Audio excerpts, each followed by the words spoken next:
If an email, chat, or upload form rejects your MP3 because the file is too large, this is the quickest fix. I will reduce this original 3-minute recording from 6.9 megabytes to 2.1 megabytes without uploading the audio anywhere. Open the MP3 Compressor on AudioFetcher. The tool runs locally in your browser.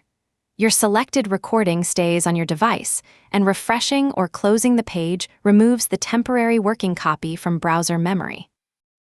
Choose the MP3 you want to shrink.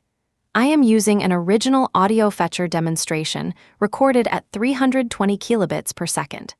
The page confirms the file name and its 6.9 megabyte starting size before anything is processed. Now choose the output bitrate. For spoken audio, 96 or 128 kilobits per second is usually a practical balance. For music, start with 192 if you want a smaller file while preserving more detail. I am selecting 96 because this sample is speech and file size matters more than maximum fidelity. Press MP3 Compressor.